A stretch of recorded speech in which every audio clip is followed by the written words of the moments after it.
The Forgotten Powers of the Human Spirit. Introduction. There's a reason you've always felt different, a reason you've sensed there's more to you, more than flesh, more than logic, more than what they taught you to believe. You weren't wrong. You were remembering. Because within you lie dormant forces that defy every rule you've been told is reality. Powers that ancient mystics whispered about. Abilities that the mystery schools guarded for centuries. Gifts that the modern world has tried to mock, medicate, or explain away. But they are still there, waiting. Not in some chosen few, but in you. Yes, you. This is not another motivational talk. This is not a trick of the mind. This is a transmission, a call to the soul that already knows the truth, that telepathy is real, that your body is a vehicle, not a prison, that your mind can move matter, that your spirit can leave this dimension and return with wisdom. This is your inheritance, and you've come to reclaim it. For too long, humanity has been hypnotized, taught to obey 5 senses like they are prison bars, taught to dismiss dreams, ignore intuition, and laugh at miracles. But the veil is thinning, and something in you is waking up. You've had glimpses, you've sensed another person's thoughts before they spoke. You've felt energy in a room change without a word. You've known things you couldn't possibly know. You've dreamed of places that felt more real than this world. You weren't imagining it. You were remembering your powers. This audiobook is an initiation, not of fiction, but of remembrance.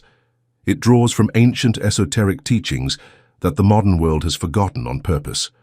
From the seeress of Prevorst, who lived between worlds, from Blavatsky's secret doctrine, which revealed the layered structure of reality, from the teachings of Egypt, India, Tibet, and Atlantis, yes, Atlantis, not as myth, but as memory.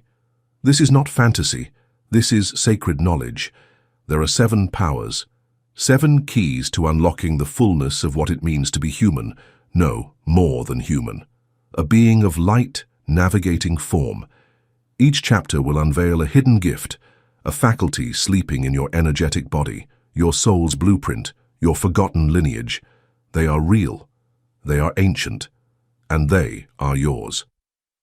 But a warning. This isn't about entertainment. It's not about getting cool abilities. It's about responsibility, purity, alignment. Because power without awareness is just another form of destruction. But power with presence changes everything. Are you ready? Because once you hear these truths, you cannot unhear them. Once your mind remembers what your soul already knows, your life will never be the same. You will see energy, feel vibrations, navigate the unseen. You will stop asking if you're crazy and start asking why you waited so long to remember. You are not here by chance. You were drawn to these words by something deeper than algorithms. This message found you because your soul whispered, "It's time.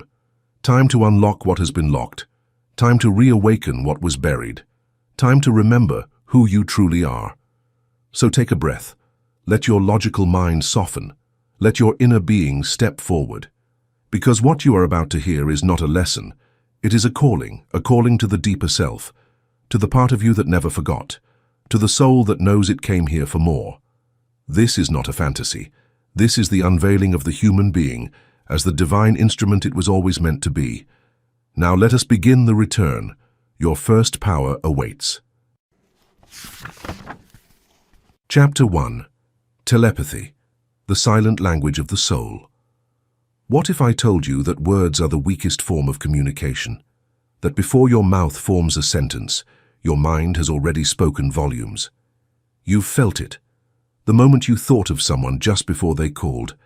The unshakable feeling that a person across the room was watching you. The chill that ran through your spine when someone near you carried heavy thoughts without saying a word. This isn't a coincidence. It isn't magic. It's telepathy. And it's one of your most ancient and natural abilities. Long before language, long before speech, humans communicated soul to soul, thought to thought. This is not theory, it's ancient memory. The Atlanteans, as Helena Blavatsky wrote in The Secret Doctrine, spoke not with tongues, but with minds. Their words were pure images, direct transmissions of meaning, untainted by deception or misinterpretation. And those who remembered this power, seers, mystics, yogis, prophets, could read the thoughts of others as easily as reading a book. You are no different. Telepathy is not reserved for the gifted or the chosen. It is a dormant sense, waiting to be reawakened. Why hasn't it awakened in you yet? Because modern life has trained you to ignore it, to distract the mind, to fear silence, to clutter thought, and most of all, to believe that you are separate from others. But thought is not private, it is vibrational, and the field around you, the ether, the subtle web, records everything. You are always transmitting and always receiving. Imagine the mind like a tuning fork. When attuned, it can pick up even the softest frequencies, the faintest thoughts, but when filled with static, fear, overthinking, noise, it hears nothing. Telepathy doesn't need effort, it needs clarity. Let me give you a truth that will follow us through this entire audiobook. Power flows where purity grows. The more clear your mind becomes, the more it returns to its natural state, receptive, intuitive, telepathic. In the Theosophical system, the mental plane is the realm where thoughts are real objects. They float, connect, and influence. When you think of someone with intensity, you create a thought form that reaches them. If they are sensitive enough, or their heart is linked to yours, they'll feel it. This is not a metaphor, it's energy science. Now here's what most don't understand. Telepathy is not only about reading thoughts, it is also about understanding emotions, intentions, and even soul states without needing words, because beneath every sentence is a frequency, and that frequency always tells the truth. Telepathy is the art of listening beyond the words. So, how do you awaken it? Not through force, not through straining, but through inner stillness. The first step is mental silence. Your mind must become like still water, reflective, receptive, undisturbed. Most people live in constant mental noise. Thoughts collide, loop, shout. In such a storm, no signal can be received. But in stillness, you begin to feel, not with your emotions, but with your energy body. You'll start sensing when someone near you is sad, even if they smile. You'll know when someone is thinking of you, even if they don't reach out. You'll begin to receive impressions, images, symbols, flashes, before anyone speaks. Let me be clear. This is not imagination. This is resonance. Telepathy lives in the space between minds, the shared field where your thoughts meet the collective consciousness. And as you attune, you begin to hear more than language. You hear essence. In mystery schools, telepathy was trained through sacred exercises, eye-gazing, to link souls without speaking, mental projection, where one would hold an image and the other would describe what they saw, dream circles, where messages were sent between souls during sleep. We've lost these practices in the modern world, but you can reclaim them. Here's a simple activation to begin. Exercise, the inner mirror. Each morning, sit in silence. Close your eyes and breathe. As your mind settles, visualize someone you love. Hold their image in your heart, not your head. Now, without words, send them a feeling. Peace, love, strength. Not with thought, with being. Then let go. Notice what unfolds in the coming hours. Often they'll call you, text you, or feel a shift without knowing why. You are not sending anything. You are aligning with their soul on the subtle plane. And the soul always hears what the ears cannot. As your awareness grows, you'll also feel a new responsibility, because you'll realize that your thoughts affect others. You're not isolated. When you judge someone silently, they feel it. When you love someone silently, they feel that too. So train your mind to become a sanctuary. Let it be a temple of clear thought, noble intention, and pure frequency. This is not just the path of telepathy, it is the path of awakening. When we all remember this gift, the world will shift. Words will no longer divide, silence will become sacred, and the soul will speak without the need to speak at all. You are not learning something new. You are remembering something ancient. And now that you've remembered, the other powers will come faster. Your mind is no longer a cage, it is a bridge to every soul you've ever loved, and every truth you've ever known. Now, take a breath, because your next power is about to awaken, and it will show you that seeing is no longer limited to the eyes. Chapter 2. Clairvoyance, Awakening the Eye of Vision. Close your eyes and see. Yes, see. Not with flesh, but with light. Not with form, but with essence. Because what the eyes show you is only the surface. But what the inner eye reveals is the soul of reality. You were born with 3 eyes, but only 2 have been allowed to see. The third, called the Ajna chakra in Eastern traditions, the Eye of Horus in Egypt, the lamp of the body in esoteric Christianity, has been sealed, not by nature but by culture, by forgetfulness.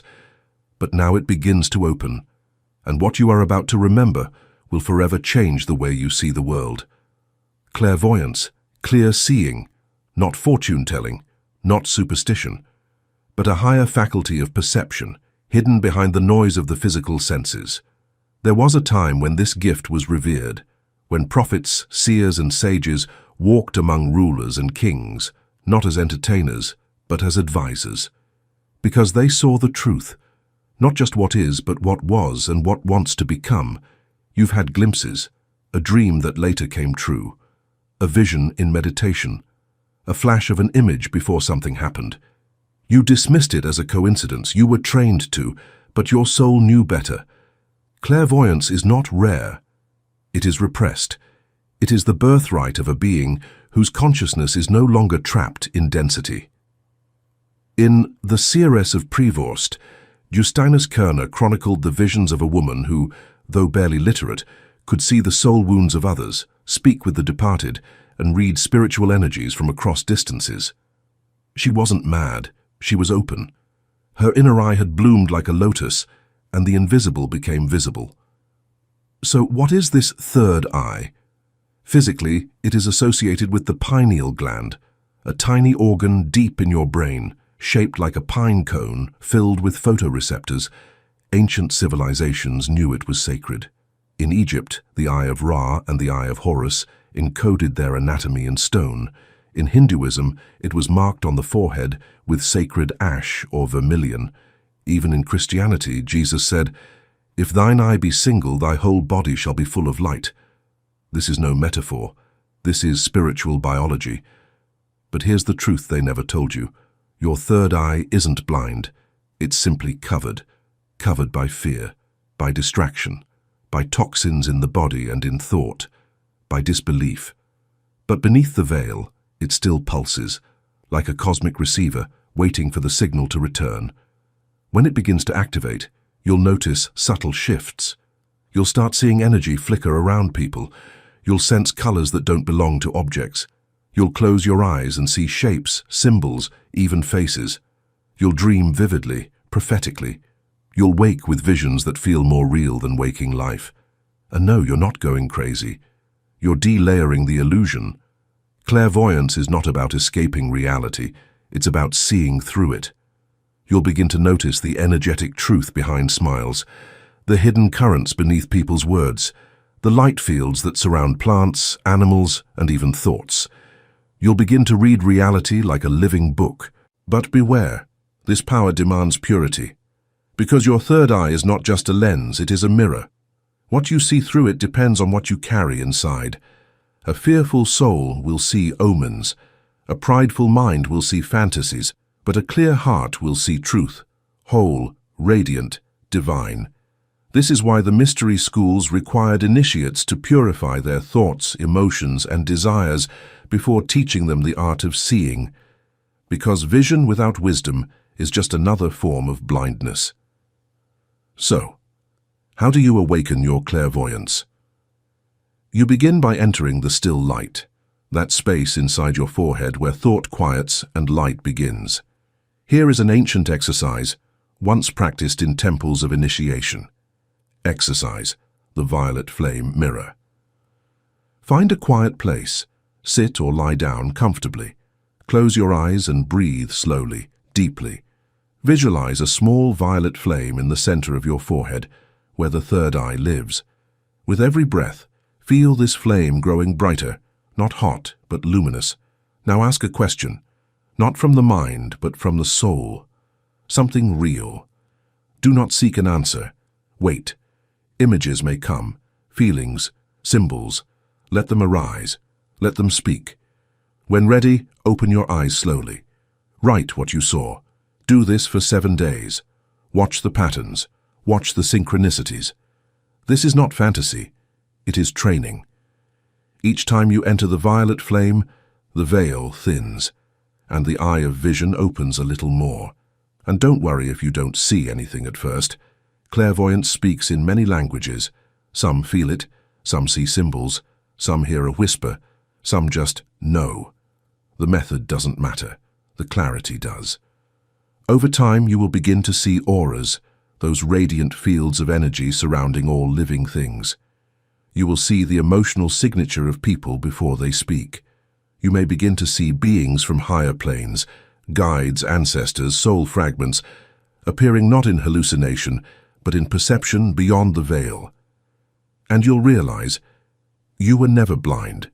You were simply distracted. Now you are returning to your natural state, a being of clear light, anchored in the body but connected to the cosmos.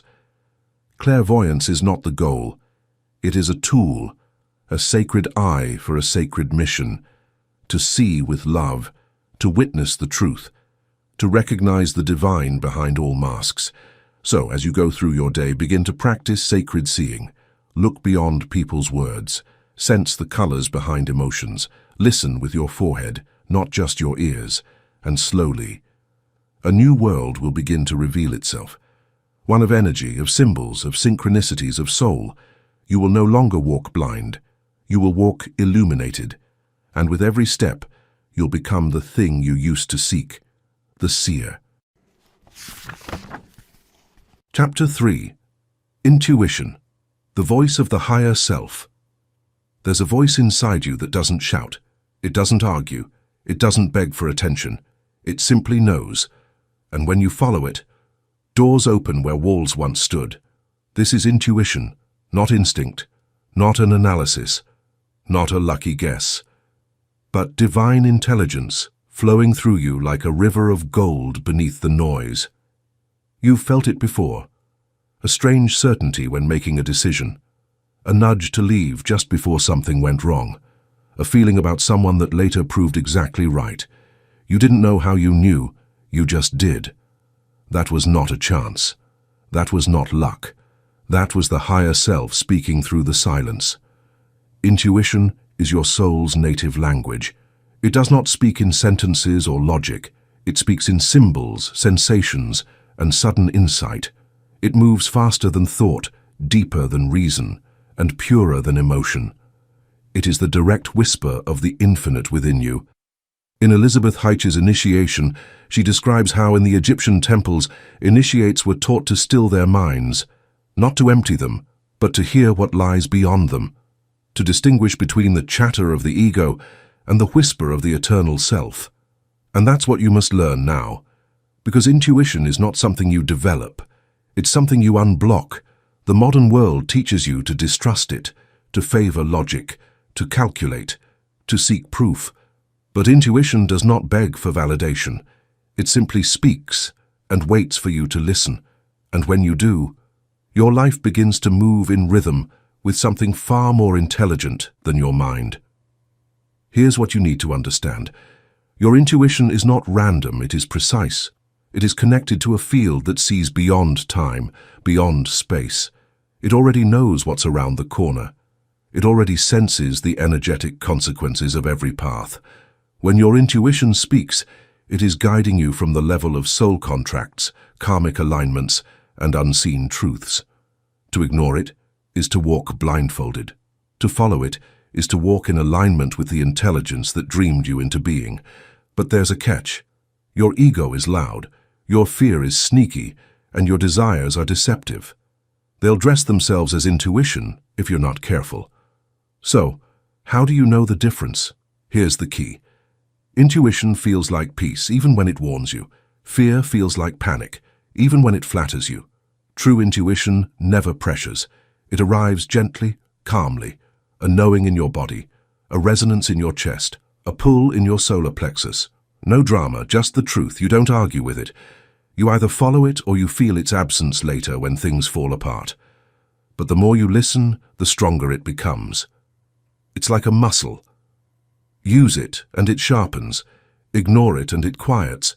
And when it sharpens, miracles begin. You begin to move before the wave. You say yes before the opportunity arrives. You say no before the danger takes form. You align automatically with paths that seem lucky to others, but you know better. This is not luck. This is living by inner guidance. Let's go deeper. In esoteric philosophy, the soul has layers, the physical, emotional, mental, and Buddhic levels. Intuition flows from the Buddhic plane, a realm of divine truth where separation disappears and all knowledge is interconnected. When you access this plane, you are no longer thinking, you are knowing, and you are no longer choosing, you are recognizing. Intuition doesn't guess the future, it remembers it, because on the higher planes all potential futures already exist. The more you trust this power, the more you become a vessel for divine movement. You'll begin to notice synchronicities that stack up like breadcrumbs from the invisible realm. You'll begin to walk as if guided, because you are. So how do you strengthen this power? Through practice, through stillness, through surrender. Let's begin with a sacred training. Exercise, the inner compass. Find a quiet moment. Sit with eyes closed. Take a deep breath. Let your body soften. Think of a small decision, something real, but not overwhelming. Example, should I take this path today? Without analyzing, speak the question internally. Now focus on your solar plexus, your gut. Feel. Don't think. Does your body open or close? Do you feel expansion or contraction? Note the first sensation that arises. Trust it. Act on it. Observe the outcome. Repeat this daily with bigger and bigger decisions. You're not just guessing, you're attuning. And the more you trust, the louder it gets. You will begin to feel when something is right, even before it makes sense. You will begin to walk away from paths that your ego loved but your soul outgrew. You will no longer beg for signs. You will become one. Let this truth anchor deep. The higher self is never far. It is you, beyond fear, beyond doubt, beyond confusion. And when you learn to listen to it, you no longer live life. You co-create it in sacred partnership with the infinite. So walk with stillness, decide with peace, and remember, the mind analyzes, but the soul knows. And now, with your inner compass awakened, you are ready to remember the next power. One that reveals you are not just thought, but a force strong enough to bend matter itself. Chapter 4. Telekinesis. The mind that moves matter. You've been told matter is solid, fixed, untouchable without physical force. But the ancient masters knew something different. They knew that matter is obedient to the mind. Telekinesis, the ability to move objects, bend outcomes, and influence the physical world using consciousness alone. To the rational mind, it sounds impossible. To the awakened soul, it's simply forgotten science. You see, what we call telekinesis is not some exotic anomaly. It is the natural result of a fundamental truth. All is mind, all is energy, all is vibration. This is the first principle of Hermeticism, echoed in every ancient school of initiation. You are not separate from the world around you. You are interwoven with it, and your thoughts, when focused with enough clarity and power, begin to shape what you once believed was immovable. Let's go deeper. What you call matter is not solid. It is a symphony of particles vibrating at certain frequencies. Modern quantum physics is just now confirming what mystics have known for millennia. That observation affects behavior. That consciousness alters form. That the universe responds to the mind that knows itself. In sacred texts, saints and sages performed what we now call miracles, walking on water, levitating, healing with a touch, manifesting food, rain, and protection out of thin air. They were not defying nature. They were working in harmony with a deeper layer of nature, a layer most have forgotten how to access. And the key to that access is will. Focused will, purified intention, unshakable belief. Telekinesis is not about bending spoons to impress your friends.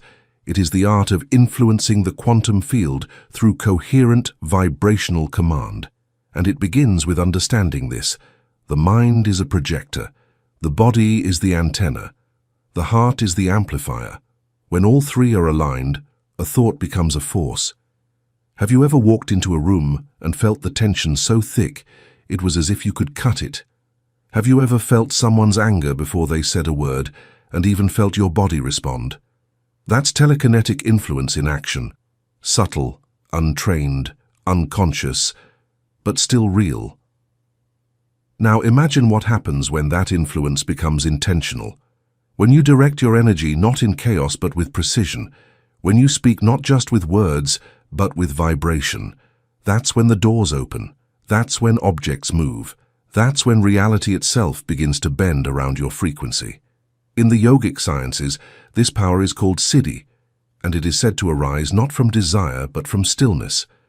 The more silent the mind becomes, the more powerful its command.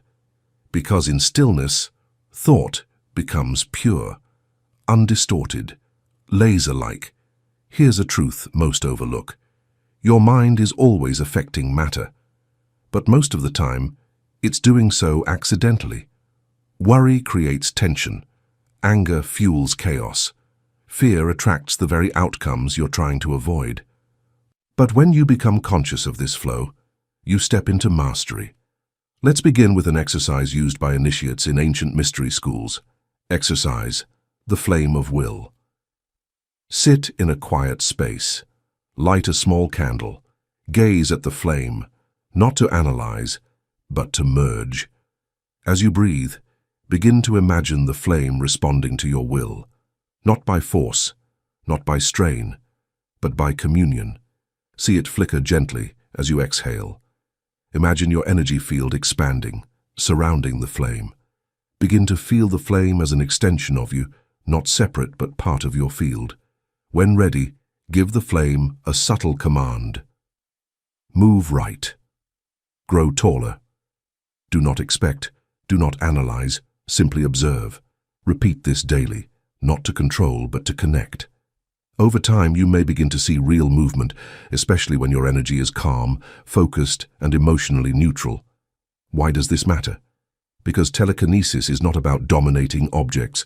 It's about aligning your vibration with the structure of reality, so your intention becomes part of nature's flow, not separate from it. The greatest adepts never forced reality. They became so internally ordered that the external world naturally followed their energetic blueprint. That is the essence of this power. Let's take it deeper. You may not be ready to levitate a stone or float a feather, but you are ready to influence your environment. Begin to experiment. Walk into a room and shift the energy with your presence alone. Place your hand over a glass of water and charge it with calm or gratitude. Then drink and observe your body. Focus your intent on calming a storm within yourself and watch how the outer world often mirrors that inner change. Telekinesis begins in subtle ways. A flicker, a chill, a vibration, a feeling that the air itself has changed because of your inner state. And as you trust these micro-movements, they grow, because reality listens to those who believe in its responsiveness. But here's the most important part. You must purify your will. The ego wants power for control. The soul wants power for harmony. When your will is aligned with love, balance, and divine intelligence, your influence becomes healing, not invasive. The saints moved mountains not because they craved power, but because their vibration merged with source. The mountain obeyed. So do not chase spectacle, chase inner coherence.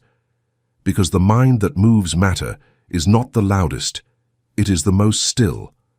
Let your thoughts become prayers. Let your will become aligned with the greater good. Let your body become the silent conductor of forces unseen, and you will realize you were never stuck in this world. You were always shaping it, with every thought, every breath, every frequency you emit. Now that you remember this, let's move to a deeper power, one that transcends space and time, one that allows you to see beyond the present moment and touch the probabilities of the future. Chapter 5. Precognition. The soul that sees across time. Have you ever felt something before it happened? A dream, a flash, a whisper in the body, a sudden certainty that someone was about to call or that something was going to unfold before it did.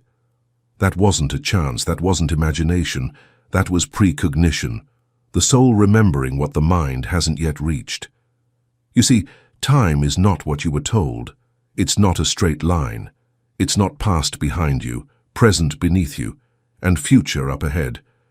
Time is a field, a living ocean of probabilities, flowing all around you, and your soul knows how to swim in it. In the mystery traditions, the soul was never thought of as bound to the clock. It exists in dimensions above time, where every moment, past, present, and possible future, coexist in one unified presence. Precognition is not seeing the future.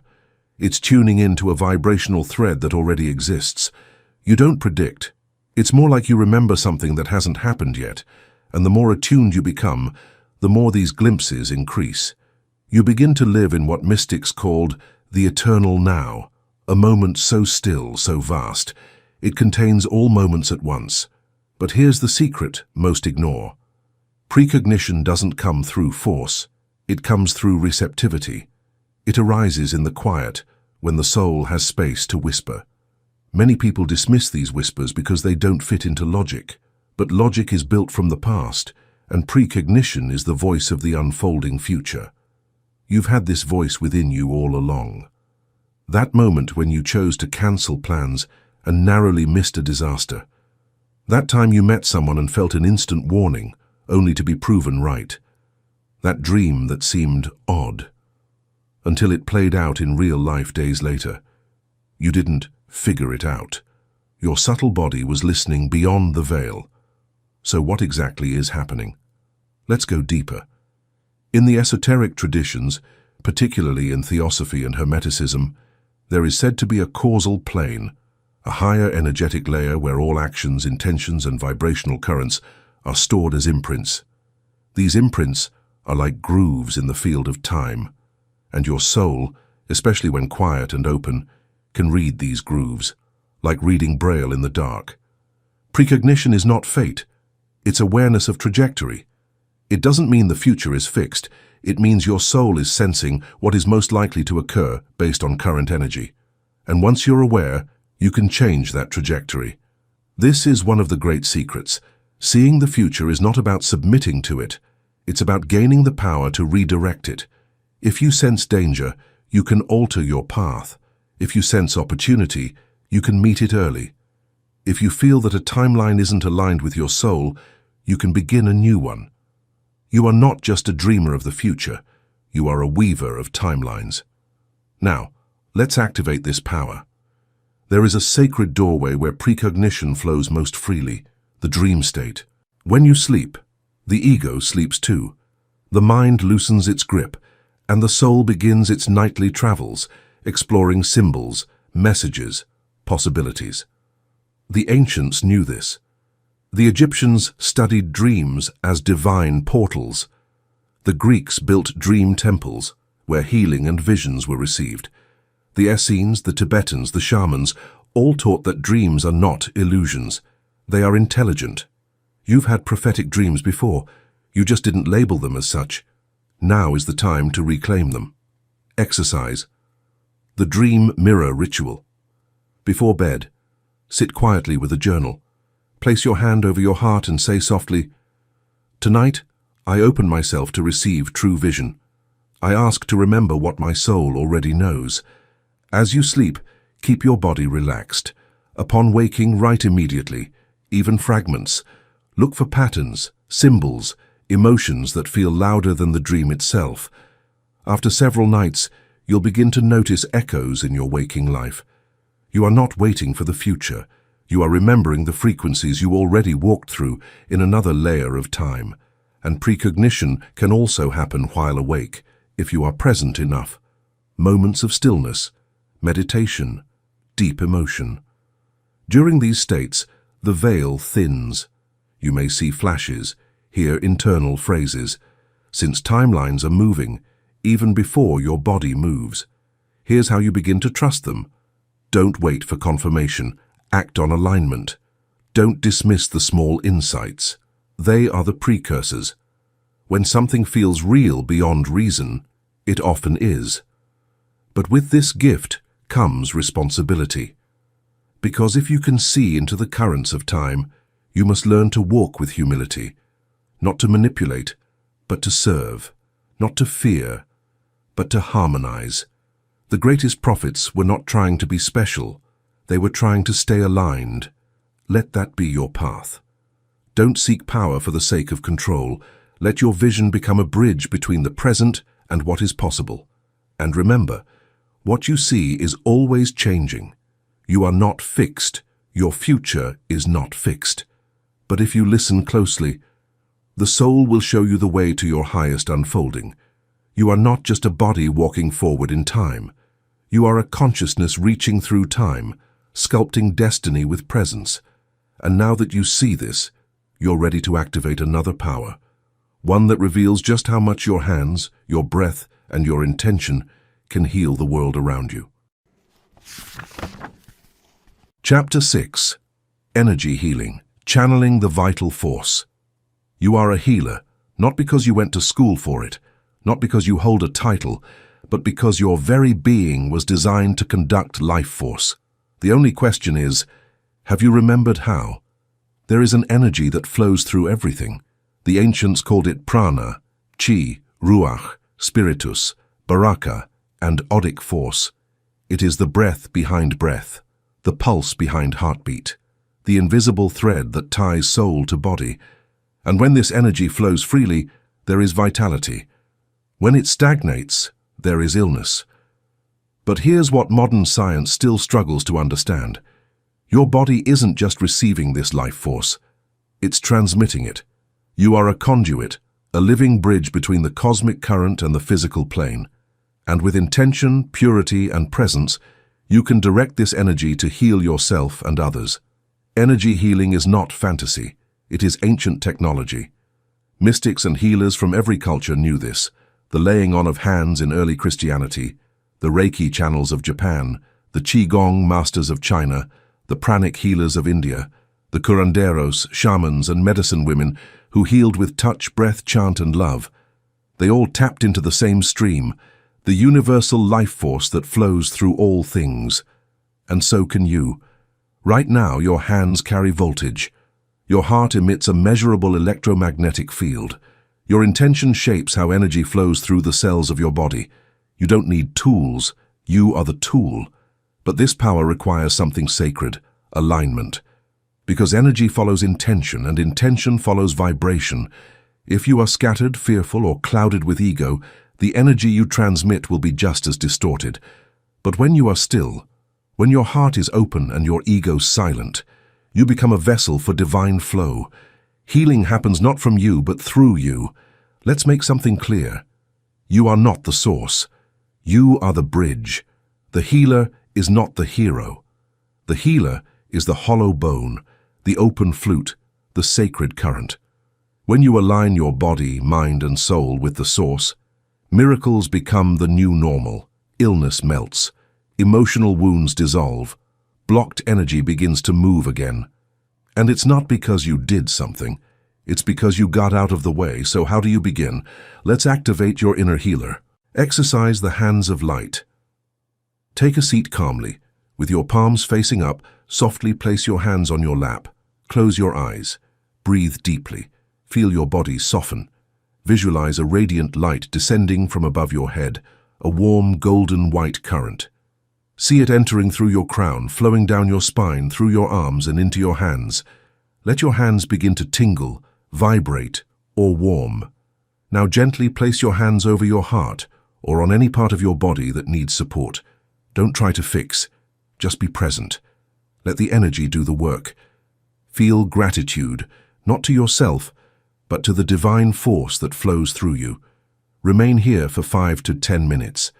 Then breathe deeply, open your eyes and rest. This simple practice awakens the healing current. Over time, you'll notice it growing stronger. You may begin to feel other people's pain as if it were your own.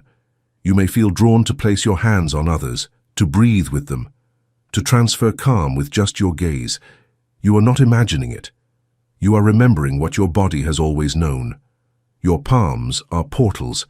Your breath is a transmitter. Your presence is a frequency that influences all it touches. But always remember, the true healer is not you. The true healer is the intelligence behind the energy, the source, the infinite, the divine. You are simply a bridge. So walk humbly, heal with reverence, and let love, not ego, be your guide. Now let's go deeper.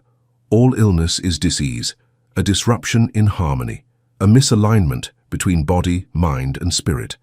The role of the energy healer is not to fight illness, but to restore harmony, to realign the client or yourself with the blueprint of wellness that already exists in the higher planes. You don't have to force healing, you call it back. And the way to call it is through coherence. When your heart is coherent, calm, loving, grateful, you emit waves that entrain others. Your field becomes an invitation, a tuning fork for balance. This is why the most powerful healers are not always the most trained, but the most present, the most surrendered, the most loving. Their energy speaks what words cannot. You are safe now. You are seen. You are whole. So let me say that to you now. You are safe. You are seen. You are whole. And you are ready to remember this healing power within you. It's not something you will one day earn. It's something you were born with because you are a soul in a human instrument, and this body, this heart, this breath. We're always meant to serve something sacred. The next time someone you love is in pain, don't just say words. Place your hand on their shoulder. Breathe. Feel the current flow. Say nothing. Let the silence carry it. You'll feel it move, and they will feel it too. Because healing is not about fixing. It's about transmitting a memory, a remembrance of wholeness already present beneath the wound. And now that you've felt the current, you're ready for the final initiation, a powerful, ancient and feared, a journey that transcends the body itself and lifts the soul into other realms. This is where your consciousness truly learns to fly. Chapter 7. Astral Projection. The journey beyond the body. You are not your body. This isn't just a spiritual idea. It's a literal truth. Your body is a sacred vehicle, a temple for your experience, but it is not the limit of your being. You are consciousness. You are a soul. You are a spirit wrapped in light, and you were never meant to be confined. You've known this for a long time. That sense of floating just before sleep, that sudden jolt as if you were falling back into yourself. That dream was so vivid, so real, that it felt like you had traveled somewhere, because you did. This isn't fiction, it's astral projection, and it is the final hidden power you must now remember. For thousands of years, mystics, sages, and initiates have described this ability. The capacity to consciously leave the physical body and explore the invisible realms, to soar beyond time and space, to visit other planes of existence, to meet guides, soul companions, even your own higher self. In Egypt it was called the Ba, leaving the car. In India, the Siddhis of yogic flight. In Theosophy, etheric projection. In indigenous wisdom, soul walking, dreamtime travel, or shamanic flight. And in all traditions, it was treated not as a trick but as a holy initiation. Because once you experience life beyond the body, you can never again believe the lie that this material world is all there is. So what is astral projection truly? It is the shift of consciousness into the astral body, a subtle energy form that overlays your physical one. This body is luminous, light-based, and not bound by physical laws. It travels through the astral plane, a world of thought, symbol, energy, and vibration. This plane is very real. In fact, You visit it every single night when you sleep. Yes, every night, your consciousness detaches from the body and moves through various layers of subtle reality. You just don't remember, because you haven't trained yourself to stay conscious during the transition. But now you will. Let's begin with the truth of the mechanism. When you sleep or enter deep meditation, the physical body slows, the etheric body softens, and the astral body begins to rise. You may feel this as a buzzing sensation, vibrations, a sense of heaviness or lightness, or even the sound of ringing in your ears. In that moment, if you remain calm, aware, and open, you can slip through the veil. At first, you may find yourself floating above your body, seeing it from the outside. This is not a dream. You are fully conscious but free, able to move without effort, able to will yourself to any place, time, or realm. With practice, you will gain control. You'll be able to travel to the lower astral realms where unhealed energies and fragmented thoughts dwell. Only enter when grounded. The middle realms, where you can meet other travelers, learn lessons, and receive insights. The higher realms, filled with light, sacred geometry, libraries of knowledge, and divine intelligences. This is not fantasy. This is spiritual science, and with it comes great power and great responsibility. Because when you travel beyond the body, you are accessing dimensions that respond instantly to thought and vibration. Whatever you carry within you, fear, love, curiosity, ego, becomes amplified. So, preparation is everything. Astral projection is not about escape. It's about exploration with sacred intent. Now let me guide you through the foundational process. Exercise, the gateway of flight. Before sleep, dim the lights and lie flat on your back. Breathe deeply. Release all tension in the body. Begin to visualize your body filling with light, especially at the crown of your head and heart center. Repeat silently. I remain conscious as I move between realms. Allow your body to enter sleep, but keep your mind gently awake. You may feel vibrations, floating, or heaviness. Stay calm. This is the separation phase. When the sensation deepens, imagine rolling out of your body like a second layer peeling off. Do not force. Gently will yourself to float. If successful, look at your hands. They may appear fluid, translucent, and glowing. Set an intention.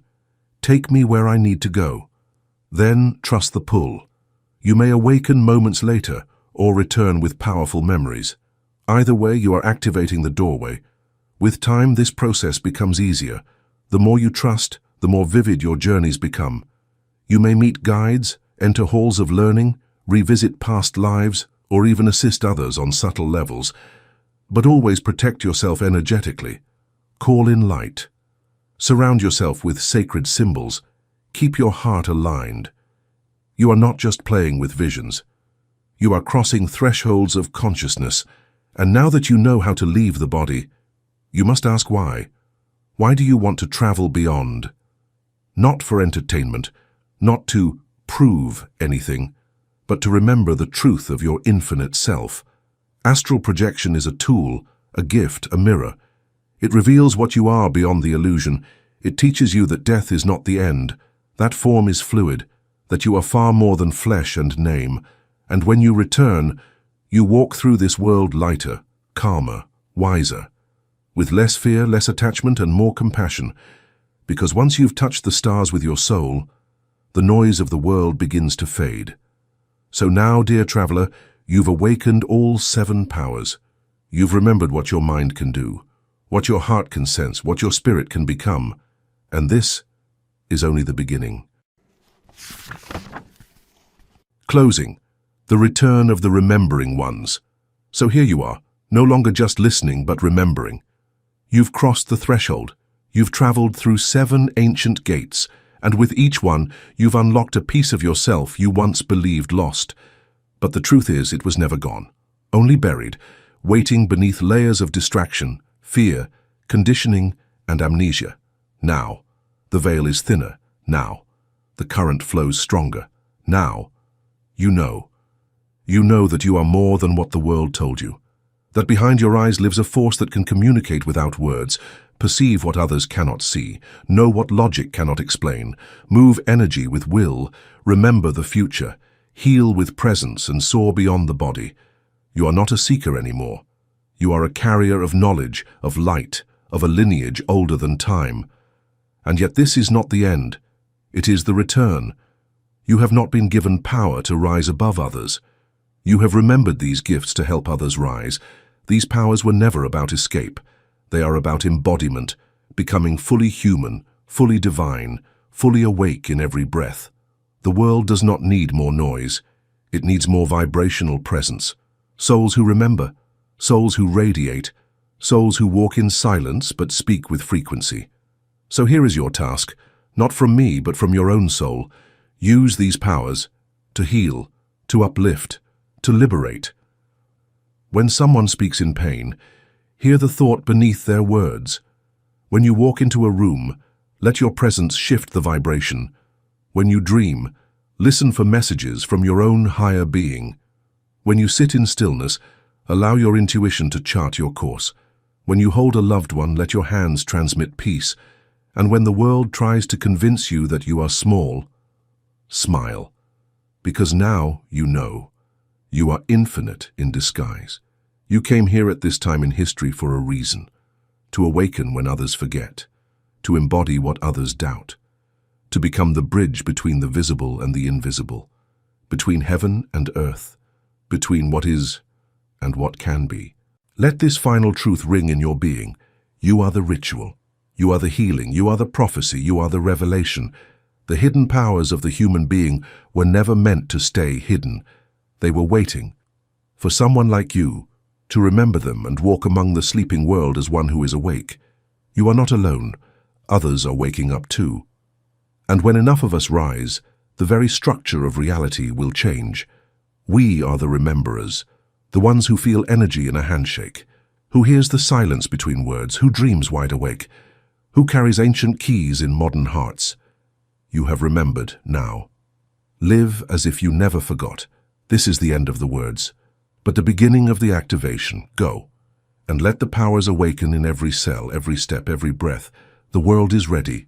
The question is, are you?